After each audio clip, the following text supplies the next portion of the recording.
시청자 여러분 안녕하십니까? BOE 모닝뉴스 시작합니다. 미국 국무부가 외교정책의 중심에 인권이 있다고 재확인하면서 북한의 인권 상황에 대한 문제 제기를 이어갈 것을 시사했습니다. 또 미국의 목표는 한반도의 완전한 비핵화라면서 북한과의 외교에 열려있다는 입장도 거듭 강조했습니다. 김영교 기자가 먼저 보도합니다. 미국 국무부가 미국은 외교 정책의 중심에 인권을 놓는 것에 전념하고 있다고 강조했습니다. 국무부 대변인실 관계자는 17일 한국 세종연구소 이사장직을 맡고 있는 문정인 전 한국 대통령 외교안보특보가 서울에서 열린 한 심포지엄에서 미국이 북한 인권 문제를 들고 나올 경우 비핵화에서 진전을 이루기 어렵다고 발언한 데 대한 VOA 논평 요청에 이같이 말했습니다. 국무부 관계자는 그러면서 인권 남용 문제를 지적해 나가는데 같은 생각을 가진 협력국들과 단합된 모습을 보일 것이라고 말했습니다. 또 문 전 특보가 북한 문제에 관해서는 가치를 강조하는 관리들이 미국 행정부 내에 상당히 많이 포진돼 있다며 부차관보급 이상에서는 상당히 강경 기류가 있는 것이라고 말한 것과 관련해서도 분명한 입장을 밝혔습니다.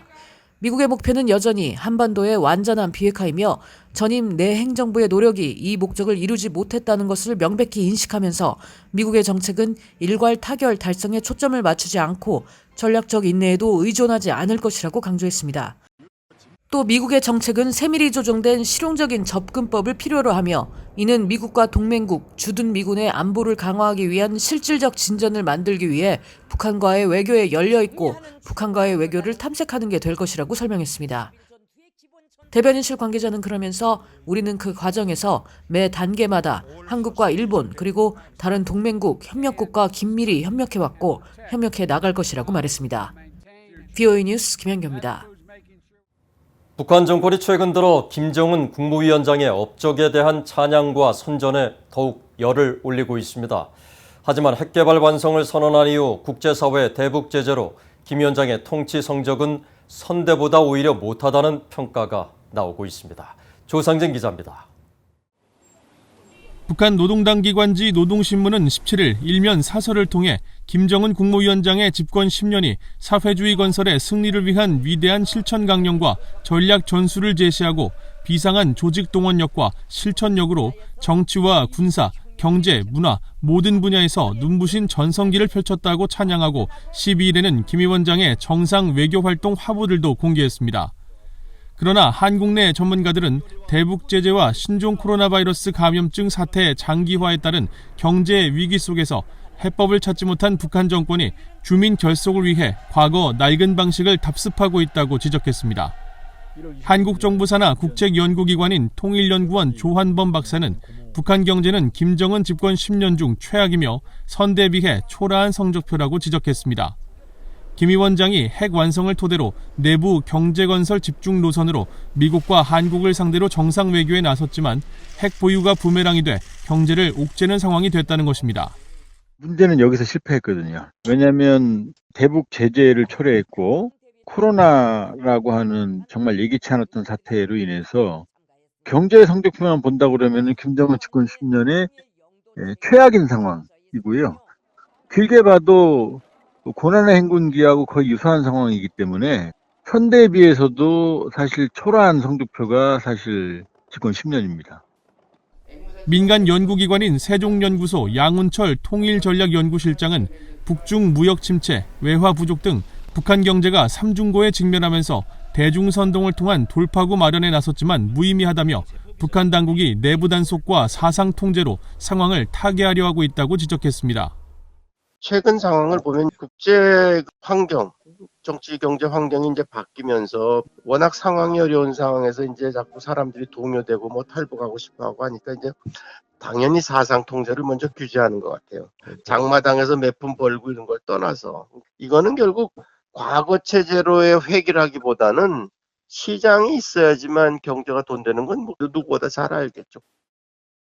김영석 전 한국통일부 차관은 북한 매체가 김 위원장 찬양에 집중하는 것은 그만큼 내부 사정이 어렵다는 반증으로 내부 단속과 단결을 위한 것으로 진단했습니다. 10주년이라고 해서 그동안에 했던 업적을 쫙 알리면 내부적으로 북한 주민들이 우리 지도자가 지금 어렵지만 이제 큰일을 했구나. 특히 이제 북미 정상회담 같은 경우는 엄청나게 클 거 아니에요. 그리고 시진핑하고 만난 것도 그렇고 이제 그래서 그런 내부의 충성도와 단결도를 고취하기 위한 게 아닌가 싶어요.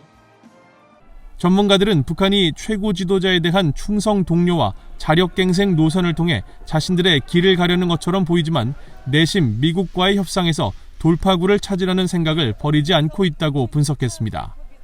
BOA 뉴스 조상진입니다.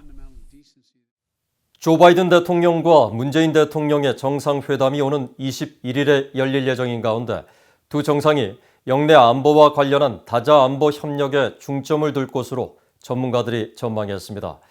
특히 미국의 대중 전략에 대한 한국의 대응이 다자 협력과 관련해 핵심 사안이 될 것이란 지적입니다. 오택성 기자입니다. 미한 정상회담을 앞두고 미국 조지 워싱턴대 한국학연구소가 주최한 웨비나에서 조셉윤 전 미국 국무부 대북 특별대표는 미국 측이 다자 협력과 관련해 한국에 묻는 질문의 핵심은 바로 중국에 있다고 말했습니다. 윤 전 대표는 그러면서 이런 질문은 단지 정상회담에서만 그치는 것이 아니라 미국과 한국이 어느 정도 의견의 공통점이 나올 때까지 계속될 것이라고 진단했습니다. Biden's big ask in his meeting on May 21 will be, can South Korea join the like-minded countries in order to push back on Chinese expansive claims geographically, push back on Chinese positions on places like Hong Kong, Taiwan, Xinjiang, and so on, and push back on ideas such as democracy and human rights. 이신화 한국 고려대 교수 역시 바이든 행정부 출범 후 미국의 대중 정책은 더욱 강경해졌고 이런 상황에서 한국을 포함한 나라들이 미국과 중국 둘 중 하나를 선택해야 하는 전략적 딜레마에 놓이게 됐다면서 중국에 대한 대응이 다자 협력에 큰 영향을 미치고 있다는 사실을 지적했습니다. U.S. policy toward China appears to be increasing hardline since the start of Biden's term. So in their circumstance, other countries, including Seoul, are in a strategic dilemma of choosing between them. 북한의 핵 문제 대응 등 영내 다자 협력과 관련한 일본 관여의 중요성도 강조됐습니다. The formal participation of Japan in dealing with the North Korean nuclear crisis may pave the way for closer cooperation between South Korea and Japan, and the participation of Japan may give a chance to Japan to correct the misunderstanding of South Korea's strategic intentions. 전문가들은 또 미국의 대북 정책 검토 완료와 관련해 이에 대한 적용이 어떻게 이루어져야 할 것인지에 대해서도 논의했습니다. 이에 대해 조셉윤 전 국무부 대북 특별대표는 마지막 협상 테이블에 놓였었던 사안, 즉 지난 하노이 정상회담에서 다뤄진 내용을 들여다보는 것이 단계적 접근을 위한 중요한 방법이 될 것이라고 진단했습니다. 윤 전 대표는 또 북한 측은 당시 영변 핵시설 폐기를 대가로 제재 해제를 요구했고 미국은 받아들이지 않았다면서 협상가들은 미국과 북한 모두 이보다 더 나은 방안을 마련해야 한다며 실제로 협상 테이블에서 만나 의견을 확인해야 한다고 지적했습니다. BOA 뉴스 오택성입니다. 인도 태평양 영내 미사일 등 공중 위협에 대응하기 위한 미한일 3국 연합공군 훈련이 다음 달 말 실시될 예정인 가운데 한국 공군이 3년 만에 이 훈련 참여를 공식 확인했습니다. 한국 공군은 다음 달 10일부터 25일까지 미국 알래스카주 아일슨 기지에서 실시되는 2021년 2차 레드 플래그 훈련에 전투기와 병력을 파견키로 했으며 F-15K 전투기와 수송기를 비롯해 병력 200여 명이 실기동 전투훈련에 참여할 예정이라고 18일 밝혔습니다. 앞서 미국 태평양 공군사령부는 보도자료에서 레드 플래그 21-2 훈련이 실시될 예정이라며 미국 공군 병력 1,500명과 항공기 100대, 일본 항공자위대와 한국 공군 소속 병력이 훈련에 참가한다면서 비행전술과 기량, 연합작전 절차 등 상호 운용성을 향상할 수 있을 것이라고 밝혔습니다. 레드 플래그 훈련은 지대공 미사일 등 방공망을 갖춘 적과 싸우는 상황을 가정해 실제 위협 환경에서 참가국들의 역량 통합 강화에 초점을 두고 있습니다. 북한 정권이 오는 21일 미한 정상회담이나 8월 미한 연합군사훈련을 앞두고 군사 도발을 감행할 가능성이 있다는 전문가 지적이 나왔습니다.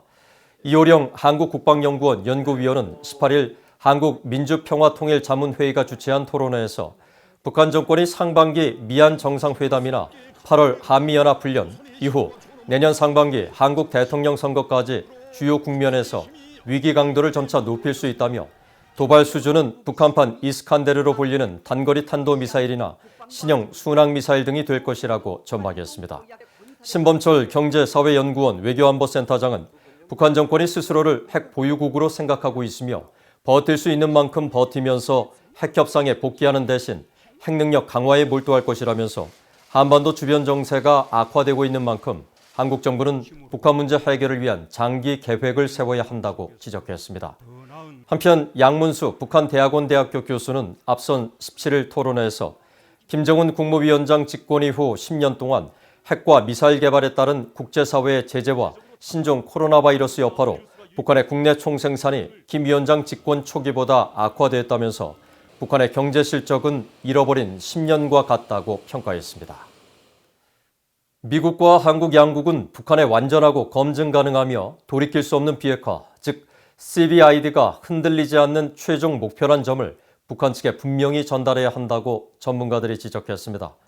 미국의 민간연구단체인 전략국제문제연구소와 한국의 민간연구단체 최종현 학술원은 18일 미한동맹 강화와 북한 비핵화 등에 대한 공동보고서를 통해 이같이 제언하고 북한 비핵화는 조 바이든 행정부의 최우선 과제가 되어야 하며 이를 위해 동맹인 한국과 공통의 전략과 구체적 이행 계획을 수립할 필요가 있다고 강조했습니다.